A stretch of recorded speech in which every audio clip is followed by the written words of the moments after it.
Mirë se keni ardhur në What the Fuck Show. Dhe do thoni ju pse po festojmë ne, shqyri erdhi fundi bigut. O zot, u dëgjuar lutjet tona. Në mirë, u dëgjuar lutjet tona që kemi vuajtur. Bëj shaka se e di që na ndiqni. Ishte pak boring ky edicion. Po, na ka dhënë material, nuk mund të jemi kaq mos mirënjohës. Po na ka dhënë intervistë. Jo, po ne kemi punu për atë material. Ekskluzive familjarët e banorëve që i takonin ato ti merr. Jemi futur në çdo familje të mundshme, motër, vlla, shok, kushuri, burdaje, gocëdeze. Dhe me këtë rast për mbyllje tham futemi në një mik të fundit. Misi këtë javë ka pas një mision goxha të madh të dhënë. Sa të madhe ka pasur nga vëllai i madh i What the Fuck Show. Duhet gjente mikun e një finalisti. Pas pak ndiqni intervistën time në What the Fuck Show, subscribe këtu. Misi, dhe unë kam gjetur një Rogertit? Ja. S'ka familjar. Nuk ka familjar që i desh në mbrojtje Rogertit. Por është Fabian Basha, miku i Mirit, por njëkohësisht edhe ka qenë këngëtar te Produkt 28. Fabi Produkt 28. Po ti thua Fabian Basha? Fabi mirë. E prezantova kështu në mënyrë zyrtare një herë, po unë them ta ndiqni një herë vetë, ta shikoni se çfarë ka thënë Fabi. Vini kokoshkat. What the fuck? Hej Fabi, mirë se erdhe në Vilën Andale. Hej, përshëndetje, mirë se ju gjeta sërish në Vilën Andale. Pse ke qenë më parë? Po kam qenë më parë, po kam qenë me punë kështu inkognito. Fabi, me çfarë po merresh aktualisht? Aktualisht me shumë gjëra, si gjithmonë, me 1 milion gjëra. Po merrem me biznesin, me një pjesë, domethënë, që merrem me video projeksione, projection mapping, gjëra të çuditshme, domethënë, me grafik, po merrem me Fermën VIP, ku jam drejtor muzikor, po merrem me studion e regjistrimit, po merrem me shumë gjëra të tjera, ndërkohë që dalin projekte gjatë gjithë kohës edhe i kemi në përduar. Pra gjithmonë pas kamerës, pse është larguar Fabi nga kamera? Se nuk e di, se kam iden. Domethënë, ju e dini pak a shumë se si është edhe konsumi i televizionit, pavarësisht se jeni vetëm në rrjetet sociale. Por që ishte një periudhë që unë prezantova një emision të përditshëm për 7 vite rresht. Dhe ishte fun deri sa kuptova që isha 30 e pak vjeç edhe po i flisja akoma 16-17 vjeçarëve dhe mendova unë të paktën me mendjen time, që nuk është se do më pranonin dhe aq mendova që do dilja ja shkoj dhe sa të dilja ja shkoj më mirë nxorra veten nga ekrani. Pse u largua Produkt 28 nga tregu muzikor shqiptar? Ja, ky është një diskutim që hajde flasim tash, ta marrim kafe, s'ka, jo. S'ka kafe, por jemi gjithsesi e vesh për të dëgjuar arsyen. Kemi folur disa herë, kemi thënë disa herë, versioni zyrtar dhe jo zyrtar dhe çfarë ndodh është që thjesht u shkëputëm, Nuk u zim, nuk u sherrosëm me njëri tjetrin, u shkëputëm. Jeta na ndau, na çoi në drejtime të tjera. Filloi krijimi i familjes, tregu muzikor ndryshoi shumë në atë periudhë, ne ishim mësuar me tjetër lloj ritmike dhe vazhdimësie, si thuash. Nuk është se na mungonte suksesi me produktin, absolutisht, madje ka qenë edhe Nart Bomba, i na ka thënë atëherë ju jeni bë monoton në sukses thonte. Se çdo gjë që dilte dije që do kishte ciklin e vet. Dhe kjo është thjesht a part. Si është marrëdhënia me çunat e grupit sot? Marrëdhënia me çunat e grupit. Me Albanin ne kemi studion bashkë, kemi studion e regjistrimit bashkë, takohemi gati ditë për ditë. Punojmë, hedhim mendime, zihemi, domethënë kemi gjithë diapazonin e një marrëdhënie shoqërore, kur i thonë, edhe një marrëdhënie ortakërie. Me Turin takohemi, pim bira, bëjmë muhabete, ham dreka, darka, shkruhemi. Mirë, po këto janë marrëdhënie, domethënë marrëdhënie shoqërore, vazhdojnë akoma. A do ketë një rikthim të Produkt 28-s? Absolutisht, materiale kemi bërë. Ne nuk është se e kemi fshirë ndonjëherë, jemi mbledhur, kemi hedhur gjëra. Vendimtare koha, vrastare koha, nuk po mblidhemi dot të trajnë, nuk po vendosim dot dhe nuk po e formozojmë dot si projekt. Për ta publikuar një projekt. Po. Në disa intervista ju keni thënë që për krijimin e grupit jeni frymzuar nga grupit me cilin ju ishit shumë të afërt edhe në marrëdhënie shoqërore me West Side Family-n.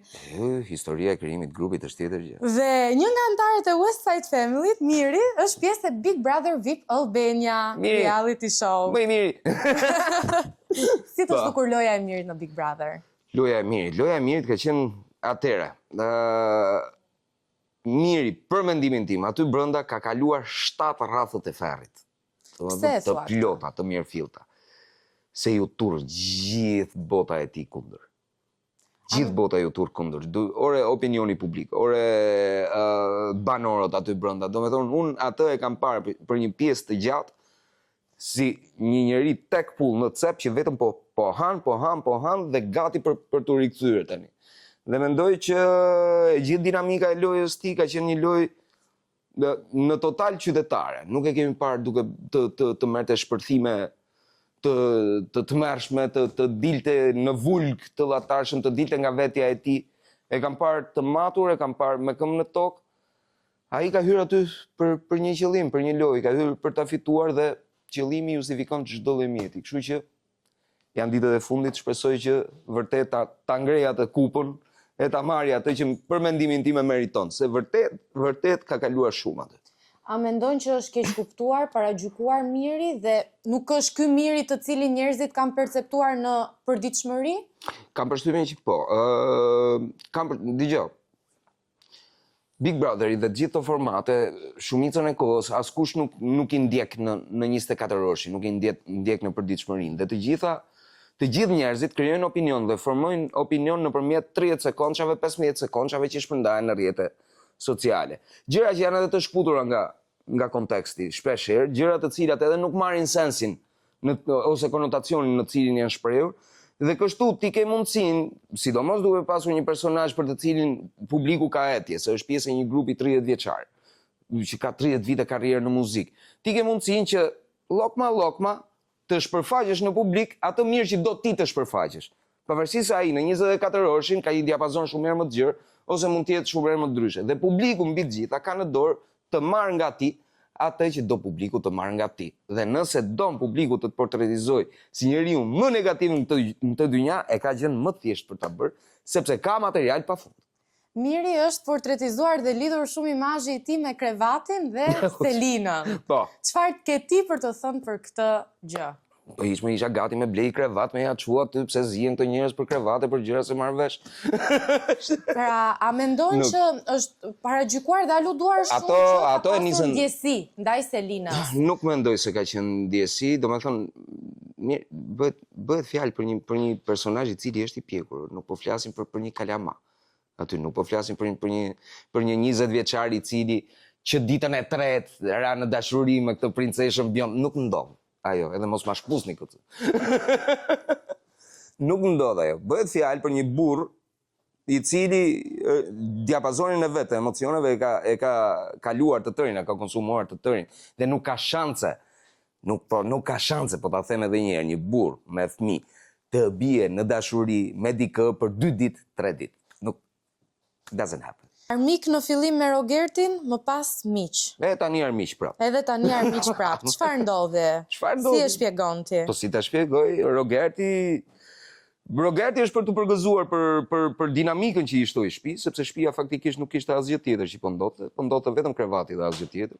Edhe fatkeqësia e të dyve, edhe e Mirit edhe e Selinës në këtë rast është që nuk kishte dinamika kjo shtëpi. Ky Big Brother, për mendimin tim, paktën sa e kam parë, nuk ka pasur dinamika tjera, nuk ka ndodhur asgjë o njerëz, edhe asgjë tjetër nuk mbeti për të ndodhur.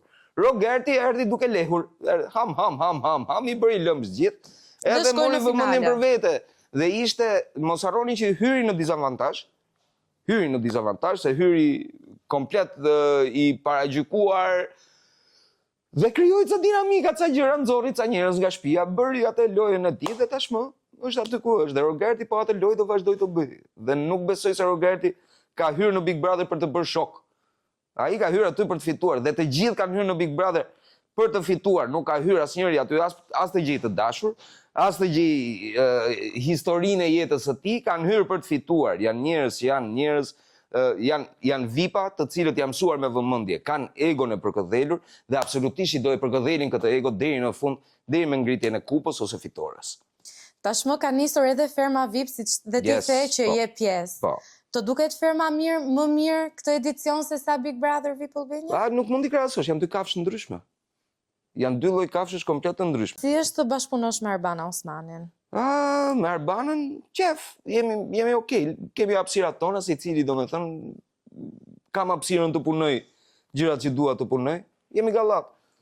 Tani kemi arritur në pjesën më pikante të intervistës, në lojën që ti duhet të zgjedhësh Më sillni piperi. personazhin tënd të preferuar. Fillojmë tu bazë tensioni. Hajde. Irkent Hyka apo Alban Kondi? Alban Kondi që flet. Alban Kondi apo Turian Hysko? Me dytën? Asnjërin, s'pëlqen asnjërin. Jo, duhet të zgjedhësh. Shoku im i parë në gjimnaz, është njeriu i parë me cilin kam ndenjur në gjimnaz, Alban Kondi. Alban Kondi apo Landi? Alban Kondi, come on. Alban Kondi apo Miri? Alban Kondi, come on. Alban Kondi apo Aurela Gaça? Profesionalisht, vokalisht, si energji skenike Aurela Gaça, come on, talësht. Aurela Gaça apo Doktor Flori? Ja, Doktor Flori. Kështu e mbyllim këtë intervistë. Shumë faleminderit, Fabi. What the fuck?